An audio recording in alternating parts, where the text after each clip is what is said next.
A derrota do Flamengo para o Atlético Paranaense em Curitiba teve a marca da arbitragem. Um erro capital cometido pelo árbitro Rafael Claus, considerado um dos melhores do Brasil, de fato, no meio do deserto de bons árbitros que é o futebol brasileiro e até um profissional que se destaca, numa marcação de pênalti que não se justificava, sem qualquer revisão mais aprofundada do VAR, e que acabou sendo o lance que resultou no único gol do jogo. Um jogo fraco, que merecia terminar a 0 a 0. O Atlético não jogou para vencer e o Flamengo muito menos. Nenhum dos dois merecia os 3 pontos.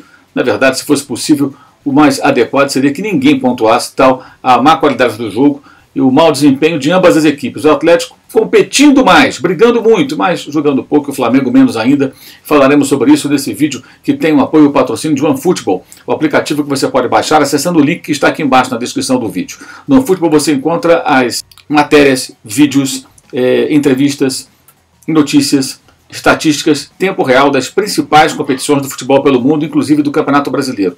Os números, as estatísticas de Flamengo e Atlético Paranaense, Atlético 1, Flamengo 0, você verá passando aqui do meu lado daqui a pouquinho.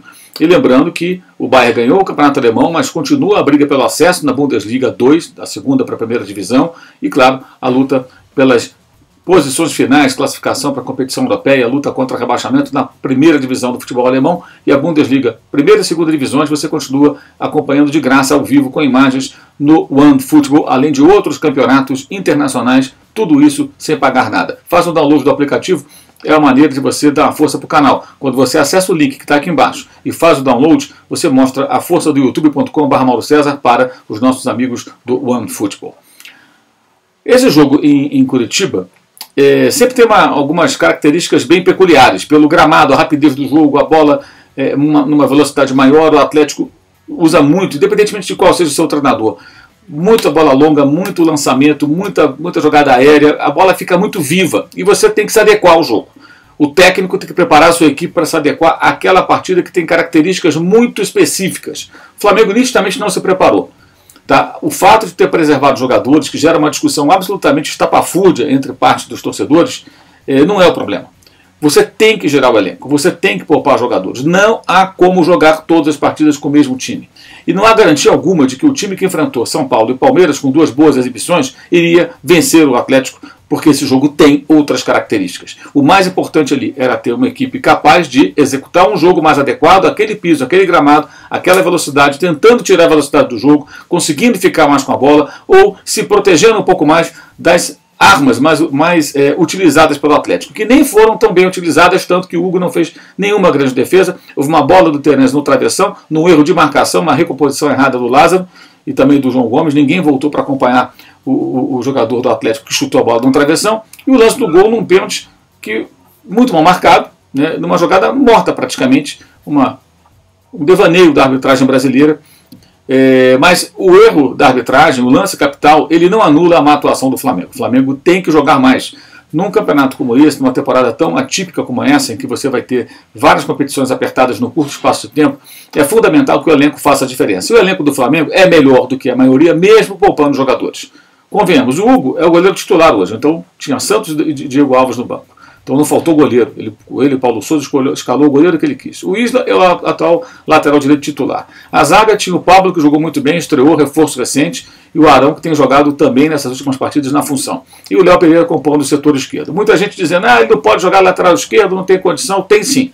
Tem sim. Dentro desse cenário tem. Não existe outra opção. Felipe Luiz não pode jogar todas as partidas, o Ayrton Lucas não se recuperou ainda, o René foi negociado, o Ramon está emprestado. E as duas negociações foram absolutamente pertinentes. René esgotou um ciclo no Flamengo, quando entrava a torcida, em grande parte reclamava dele, e o Ramon passa por um problema até de âmbito pessoal, para ele uma saída do Rio de Janeiro, para jogar em outro clube, enquanto resolve esse problema ou não, é algo adequado. O Ramon me parece que é um jovem que não estaria pronto para entrar nesse time do Flamengo, ser pressionado, cobrado, como seria certamente se não fosse bem, diante do que está acontecendo com ele. Você se lembra, ele se envolveu num acidente de trânsito no ano passado, e isso está evidentemente rolando na justiça, é algo que obviamente atormenta a cabeça do rapaz.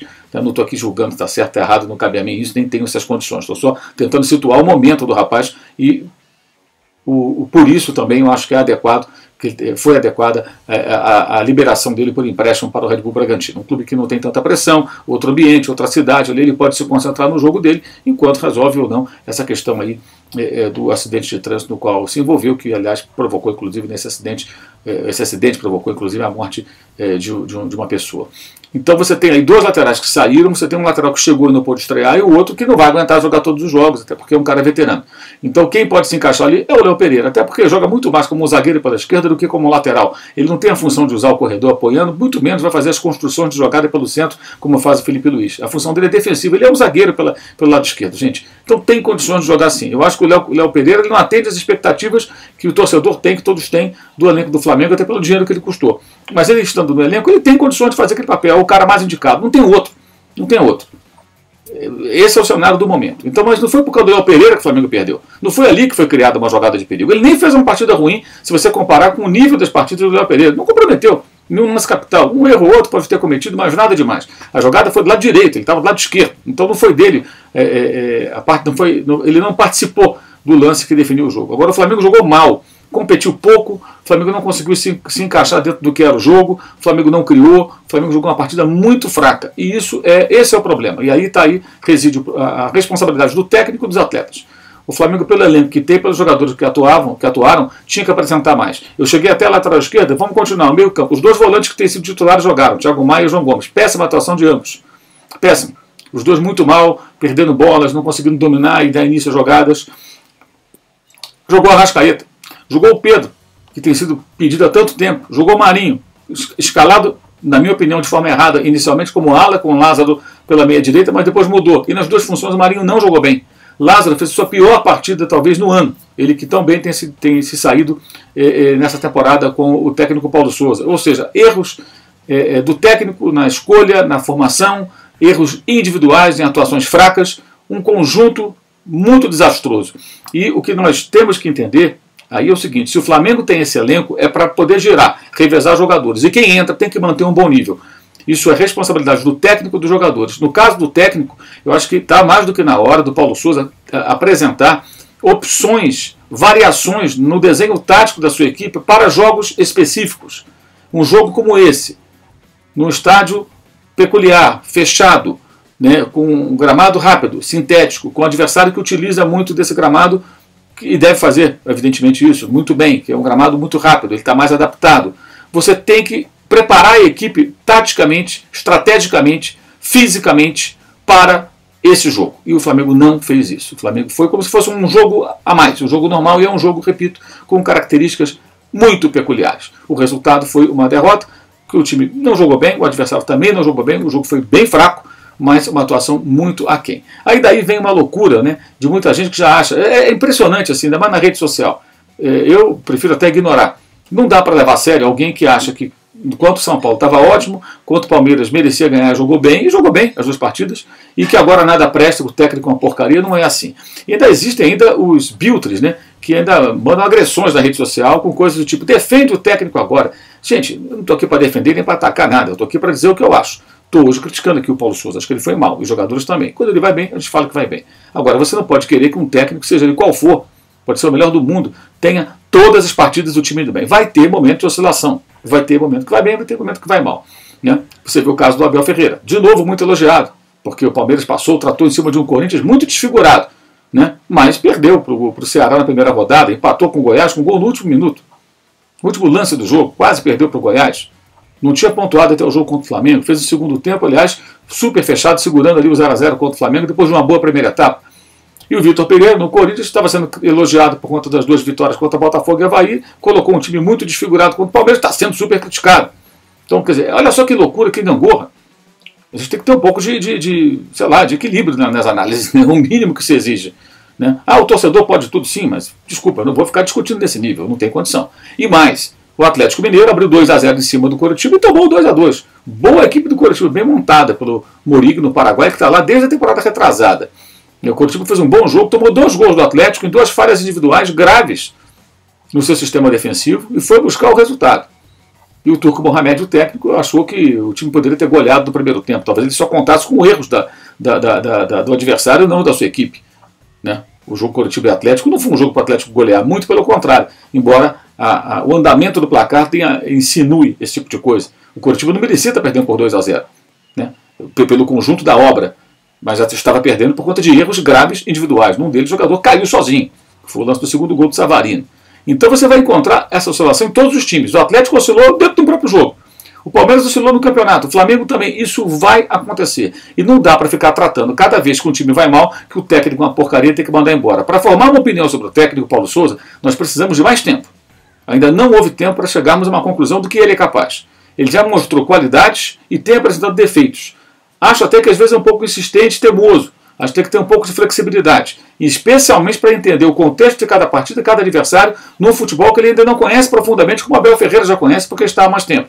Aliás, nesse contexto, eu sempre me pergunto, e pergunto a você, será que as pessoas do departamento de futebol, especialmente os dois gerentes, né, gerente técnico, que é o Fabinho Soldado, ex-volante, e o gerente de futebol, gerente técnico é o Juan, o gerente de futebol é o Fabinho Soldado, né? Algo assim. Os dois são gerentes, um é gerente técnico, o outro é de futebol. O Juan e o Fabinho. Eles passam para o Paulo Souza, para a sua comissão técnica, informações sobre o histórico do Flamengo em determinados jogos, em determinados estádios contra determinados adversários, especialmente o Atlético Paranaense, onde o Flamengo geralmente vai mal, num gramado que é muito específico, muito próprio. Passa as informações. Ele busca também essas informações? E essa é uma pergunta que não tem resposta. Eu fico curioso. Já tentei descobrir, ainda não consegui. Talvez um dia a gente consiga saber se de fato existe comunicação dentro do clube para que o técnico chegue mais preparado para determinados jogos contra certos adversários. E me parece que não foi o caso. O Flamengo foi como se fosse um jogo a mais e acabou sendo derrotado, embora o empate fosse até mais justo, não por méritos do Flamengo, mas porque também o time do Atlético não fez uma grande partida. Bem, nós teremos live, Soft Open nessa segunda-feira às 10 da noite aqui no canal. Teremos live após o jogo entre a Universidade Católica e o Flamengo, quinta-feira pela Libertadores. Então essas lives estão programadas, você pode acompanhar aqui com a gente. E eu quero lembrar vocês, todos os links que estão aqui na descrição do vídeo, para o meu blog no All Sport, né? Você pode acessar, inclusive o texto sobre o jogo entre Atlético Paranaense e Flamengo, para o nosso canal de cortes, que é o segundo canal, né, o canal anexo ao youtube.com/MauroCésar. Lá você tem os melhores momentos das nossas lives no canal de cortes. Faça a inscrição. Também o nosso clube de membros, que é uma forma de você apoiar o canal. Tivemos a mesa redonda no mês de abril. Você pode assistir, inclusive, se você não viu, foi muito legal. O link está aqui na descrição desse vídeo, também aqui embaixo.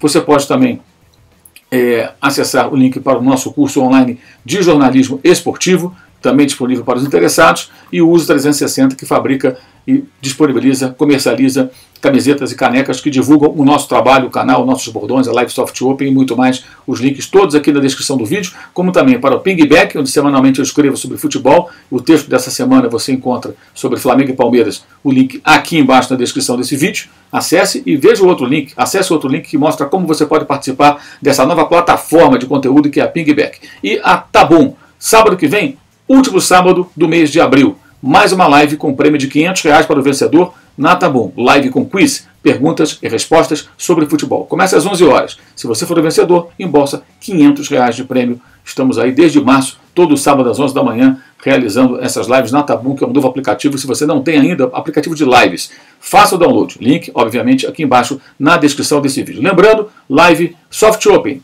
segunda-feira, 10 da noite, aqui no canal, comigo, Arnaldo Ribeiro e Eduardo Tironi. E live na quinta-feira, após a partida entre Universidade Católica e Flamengo pela Copa Libertadores da América, também aqui no canal. E nessa terça eu estarei no SBT, na transmissão, às 15 para as 4 da tarde, com a narração do Luiz Alano, do jogo entre Manchester City e Real Madrid pela Liga dos Campeões da Europa. É isso, saudações!